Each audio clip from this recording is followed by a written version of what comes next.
ठीक है। तो आज इंटरनेशनल लॉ में अपन यूएनओ पढ़ते हैं। संयुक्त राष्ट्र संघ की उत्पत्ति कैसे हुई, उसके उद्देश्य क्या है, उसके सिद्धांत क्या है और उसके अंग क्या है, कौन कौन से उसके अंग है, ये पढ़ेंगे। ठीक है। तो यूएनओ की स्थापना कब हुई थी, संयुक्त राष्ट्र संघ की स्थापना कब हुई थी? 25 सबसे पहले संयुक्त राष्ट्र संघ नहीं, 1920 में क्या बना था, राष्ट्र संघ की स्थापना हुई। राष्ट्र संघ किसके लिए बना था? कि शांति स्थापित करने के लिए बनाया गया था।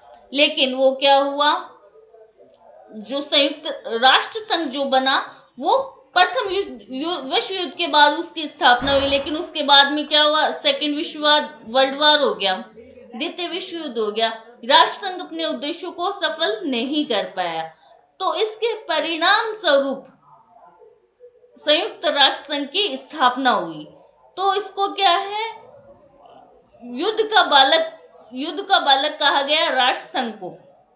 कि क्यों, इस फर्स्ट वर्ल्ड वार के बाद में हुई, लेकिन इसके बाद में भी सेकेंड वर्ल्ड वार हुआ, तो इसको युद्ध का बालक कहा गया था। सेकेंड विश्व युद्ध के बाद में क्या है, सेकेंड विश्व युद्ध के बाद में अंतरराष्ट्रीय संस्थाओं ने या इंटरनेशनल लेवल पे के शांति स्थापित करना चाहते थे। इसलिए उन्होंने क्या है, एक ऐसी संस्था बनाने का विचार किया जो क्या है, अंतरराष्ट्रीय विवादों को शांतिपूर्ण ढंग से निपटा सके या विश्व शांति जिससे विश्व में शांति और सुरक्षा स्थापित की जा सके। तो सबसे पहले द्वितीय विश्व युद्ध के बाद में सन 1945 में सैन फ्रांसिस्को में एक सम्मेलन हुआ था, जिसमें 25 जनवरी से ये स्टार्ट हुआ और कब तक चला, 25 जून 1945 तक चला, जिसमें 51 देशों ने क्या है, 51 देशों ने उस पर सिग्नेचर किए थे कि संयुक्त राष्ट्र संघ की स्थापना की जाए। और उसका निश्चित संख्या में अनुसमर्थन नहीं हो पाया, इसलिए वो लागू नहीं हो पाया। सैन फ्रांसिस्को वाला सिर्फ सम्मेलन हुआ और लागू नहीं हुआ। लेकिन कब पूर्ण रूप से संयुक्त राष्ट्र संघ की स्थापना कब हुई, 24 अक्टूबर 1945 को। ये जो जितने सदस्यों का अनुसमर्थन चाहिए था वो अनुसमर्थन मिल गया और 24 अक्टूबर 1945 को संयुक्त राष्ट्र संघ की स्थापना हो गई।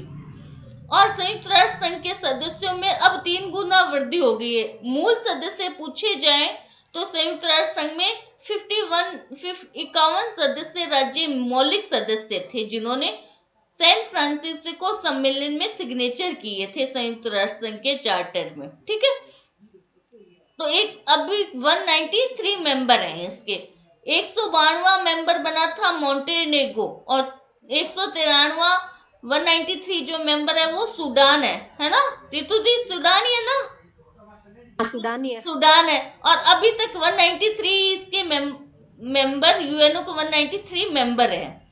तो अब यूएनओ की घटना या हिस्ट्री जानते हैं कि सबसे पहले क्या क्या, कहां से इसकी विकास यात्रा कहां से प्रारंभ हुई, कौन कौन से सम्मेलन हुए, कौन कौन सी घटनाएं हुई जिनमें संयुक्त राष्ट्र संघ का निर्माण किया गया, यूएनओ का निर्माण हुआ। सबसे पहले सेंट जेम्स की घोषणा सन 1941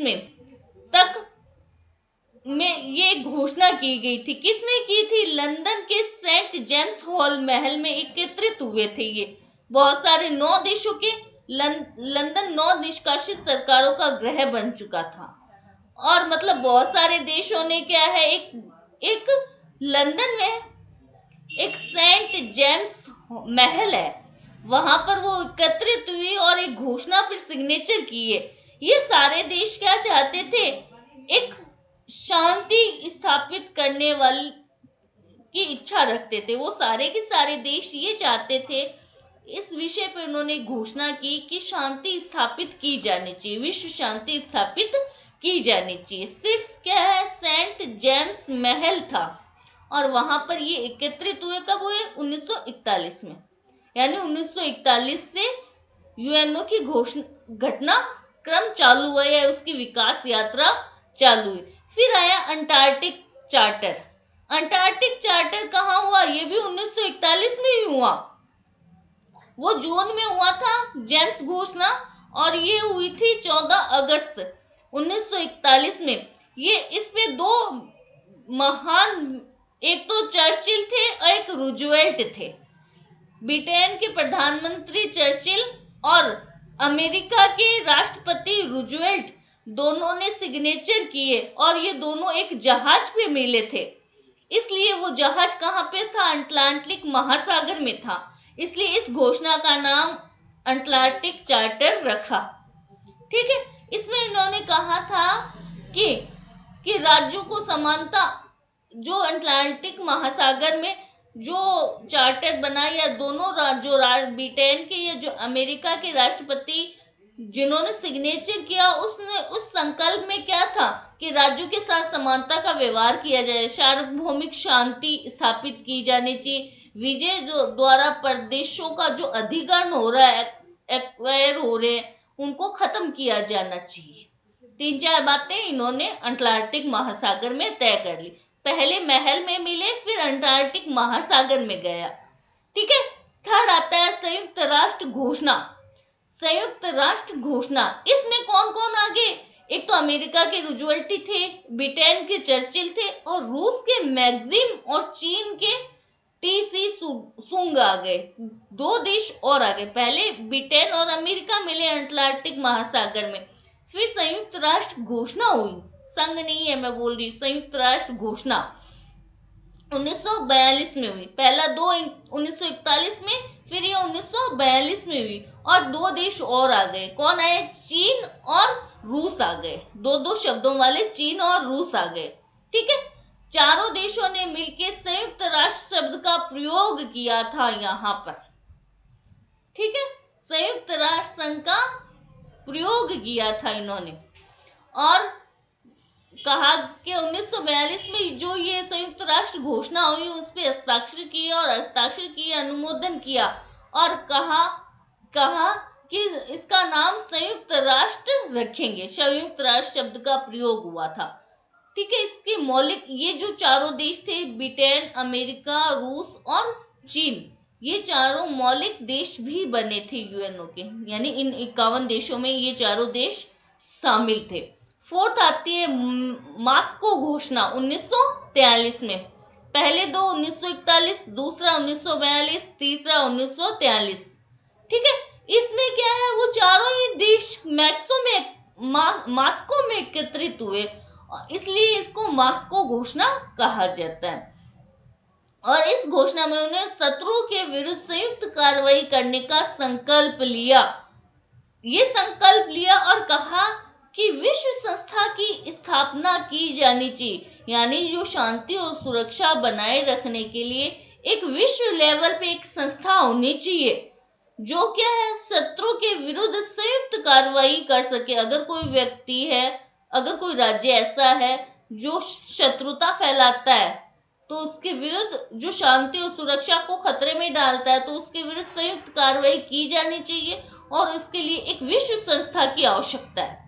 तो जेम्स में तो क्या है, सेंट जेम्स की घोषणा में क्या है, वो एकत्रित हुए और उन्होंने कहा कि शांति स्थापित करने की इच्छा की। फिर अटलांटिक महासागर में एकत्रित हुए दोनों ब्रिटेन अमेरिका के राष्ट्रपति, और कहा कि राज्यों के साथ समानता की जानी चाहिए, विजित प्रदेशों का अधिकार का निषेध किया जाना चाहिए। ठीक है, थर्ड पॉइंट आया, थर्ड का संयुक्त राष्ट्र घोषणा आई, और ब्रिटेन, अमेरिका, रूस और चीन चारों देश के प्रधानमंत्री मिले और कहा कि इन्होंने एक विश्व संस्था पर तो जोर नहीं दिया, कि राष्ट्र संघ की उत्पत्ति के बारे में महत्वपूर्ण कदम उठाया, और कहा कि जो भी विश्व संस्था बननी चाहिए उसका नाम क्या होगा? संयुक्त राष्ट्र होगा। संयुक्त राष्ट्र इसका नाम होगा। ये चारों सदस्य मौलिक सदस्य माने जाते हैं। फिर नेक्स्ट फोर्थ घोषणा आती है मॉस्को घोषणा।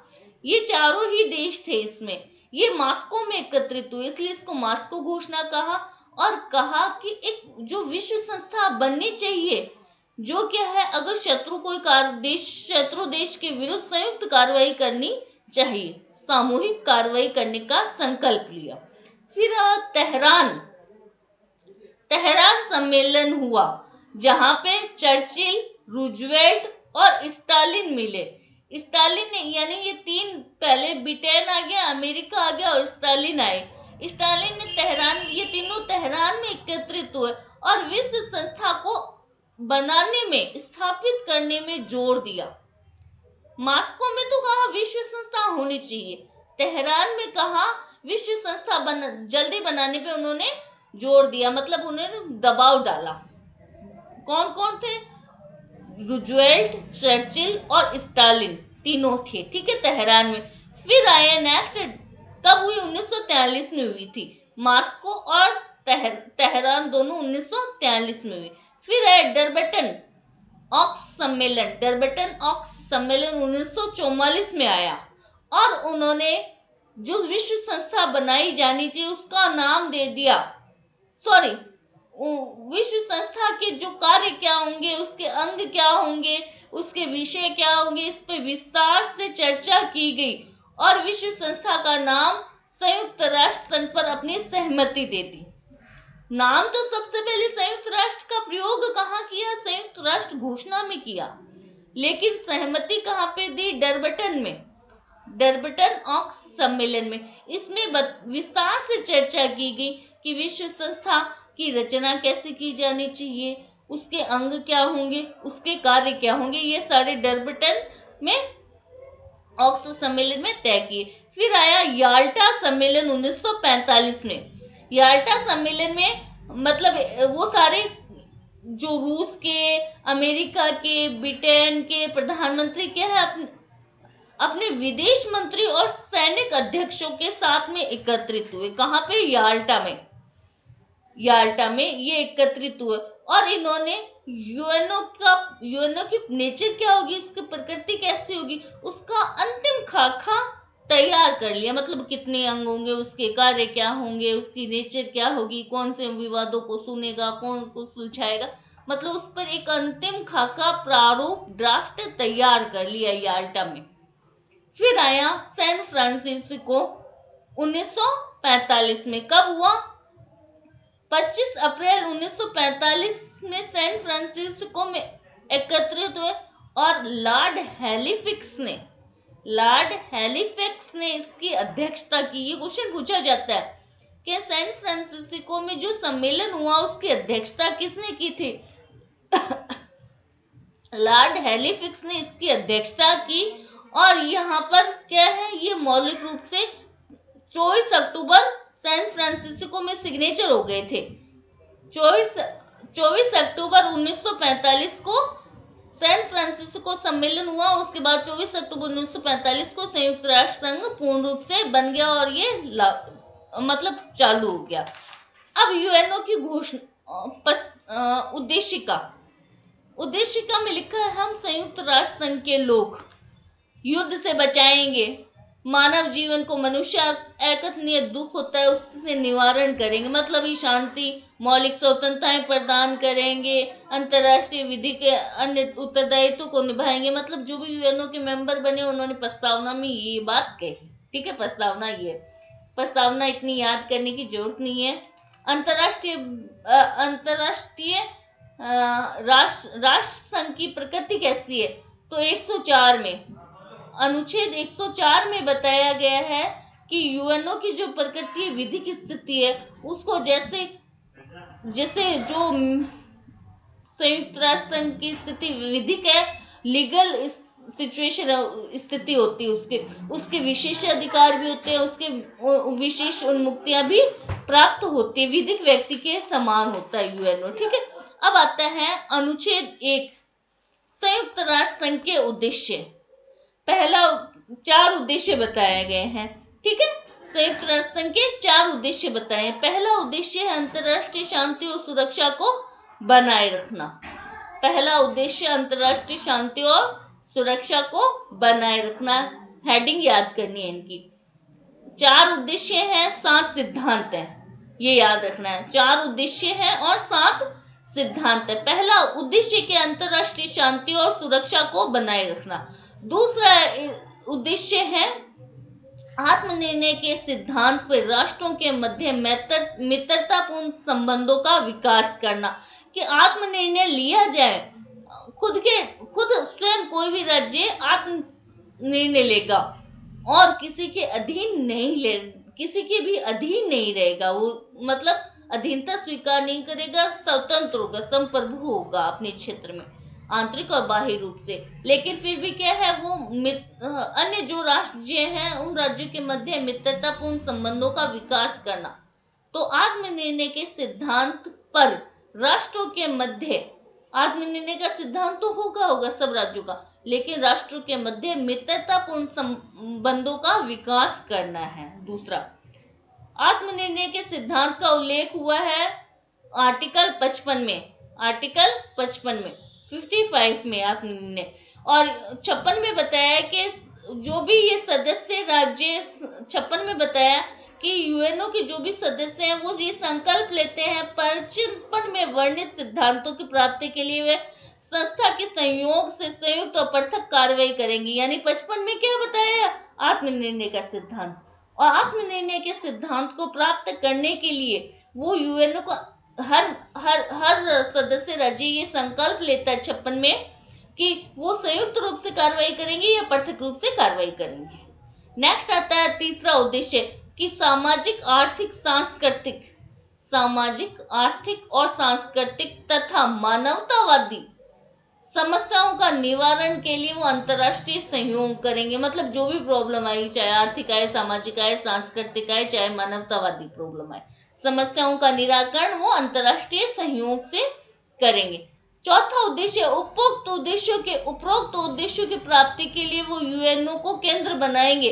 कोई भी राज्य यूएनओ का जो मेंबर है, अब उसके सामने अगर कोई प्रॉब्लम आती है तो वो सबसे पहले यूएनओ के पास जाएंगे, स्वयं अपने स्तर पे उस समस्या का निर्धारण या उस उद्देश्य की प्राप्ति या उस अंतरराष्ट्रीय उद्देश्य, किसी भी उद्देश्य की प्राप्ति के लिए स्वयं व्यक्तिगत स्तर पे काम नहीं करेगा, बल्कि वो यूएनओ को माध्यम बनाएंगे। यानी कोई भी काम करेंगे, जो भी सदस्य राज्य हैं वो केंद्र किसको बनाएंगे, संयुक्त राष्ट्र संघ को केंद्र बना के काम करेंगे।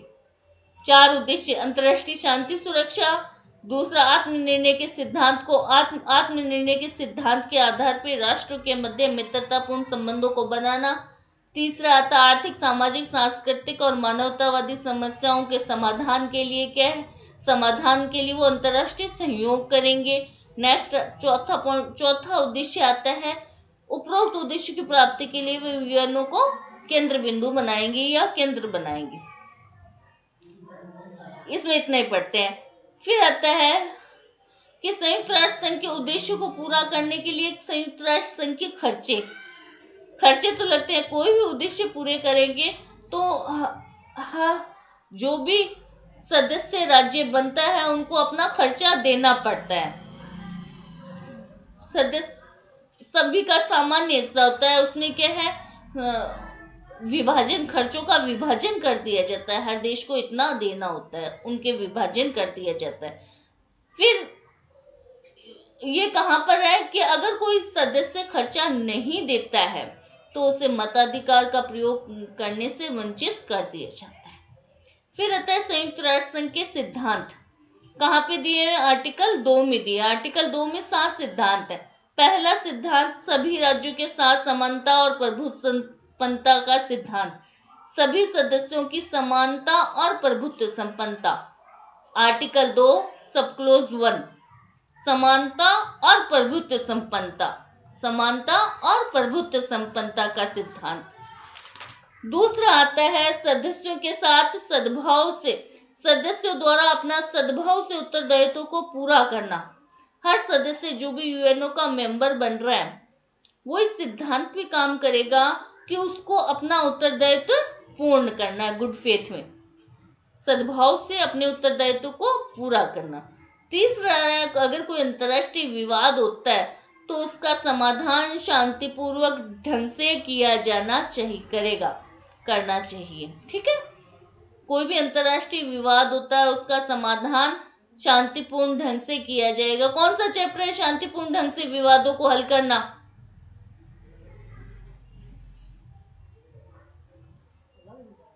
छह। सातवां कौन सा है? बलपूर्वक अंतरराष्ट्रीय विवादों को हल करना। ठीक है, 6 शांतिपूर्ण, 7 बलपूर्वक। तो यहाँ पर 6 का आधा तीसरा है। तीसरा सिद्धांत है कि कोई भी विवाद होगा उसे शांतिपूर्ण ढंग से निपटाएगा। 2 3 है, 2 आर्टिकल 2 सब क्लॉज 3 कह रहा है। नेक्स्ट आ रहा है आर्टिकल 2 का सब क्लॉज 4 कि सभी सदस्य राज्यों को क्षेत्रीय अखंडता और स्वतंत्रता में हस्तक्षेप न करने का अधिकार। ये कहाँ पढ़ के आए थे अपन? 2 4 कि कोई भी सदस्य राज्य दूसरे सदस्य राज्य की क्षेत्रीय अखंडता में या उसकी संप्रभुता में हस्तक्षेप नहीं करेगा। हस्तक्षेप में पढ़ा था मैडम।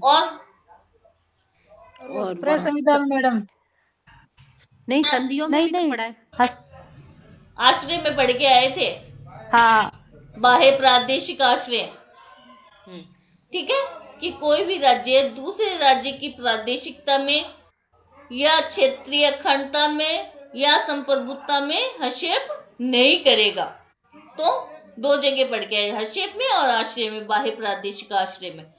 5वां आता है कि सभी सदस्यों द्वारा संयुक्त कार्रवाई, संयुक्त राष्ट्र की जो सामूहिक कार्रवाई होती है उसमें सहयोग देने का सिद्धांत कि अगर संयुक्त राष्ट्र संघ किसी के विरुद्ध सामूहिक कार्रवाई करता है तो जो सदस्य राज्य हैं उन सबको सहयोग देने का उनका ड्यूटी है या उनका सिद्धांत है।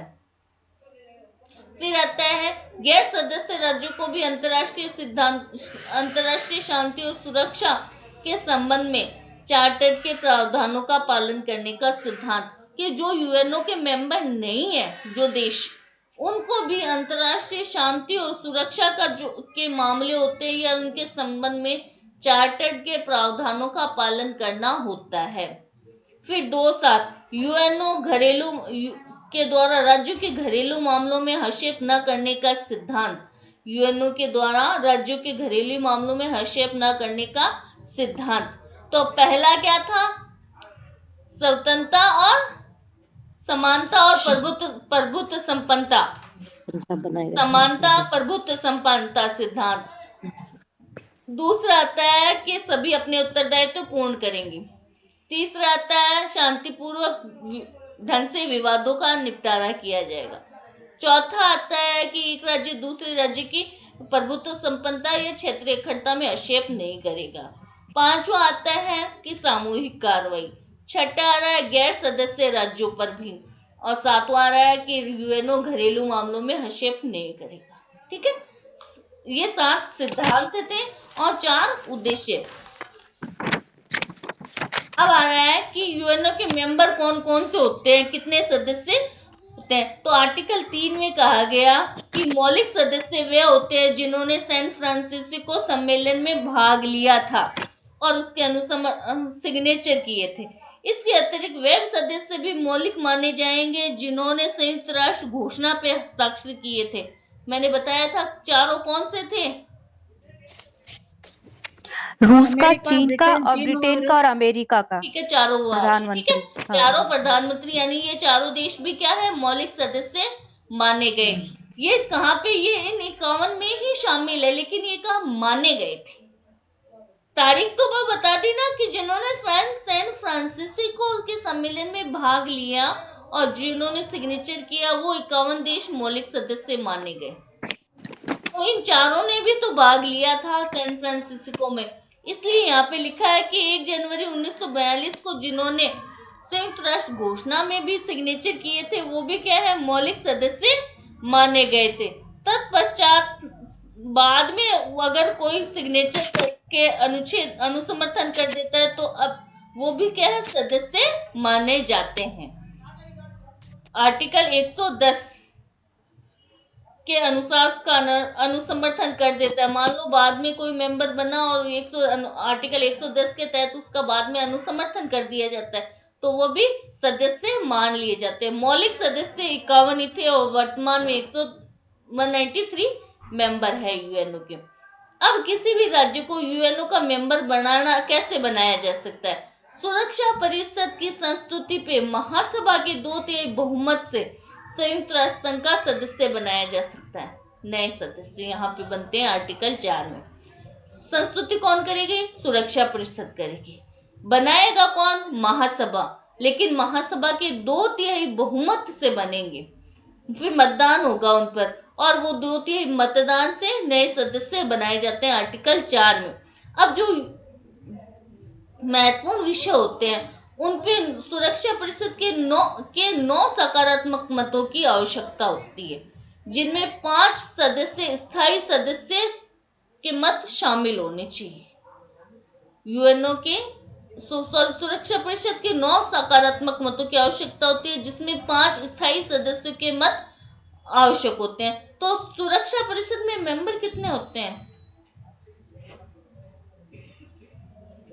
5 स्थायी होते हैं, 10 अस्थायी और 9 5 स्थायी 10 अस्थायी। ठीक है, 15 सदस्य होते हैं। 15 में से 9 के जो महत्वपूर्ण विषय है उन पे 9 के सकारात्मक चाहिए, जिसमें 5 स्थायी सदस्यों के तो आवश्यक ही है। ठीक है, अब के राज्य कौन होना, एक राज्य का होना चाहिए, इतना ही पढ़ते हैं इसमें, है ना। यहाँ आर्टिकल 4 में नए सदस्य बनाए जाते हैं। फिर आता है सदस्यों की संख्या कितनी है? 193 है अभी तक। ठीक है मैडम, नहीं देखना आप कहीं। हाँ, मैं नहीं होगी तो मैं देख लूंगी। ठीक है, फिर आता है सदस्यों को निष्कासित कहाँ पे किया जा सकता है?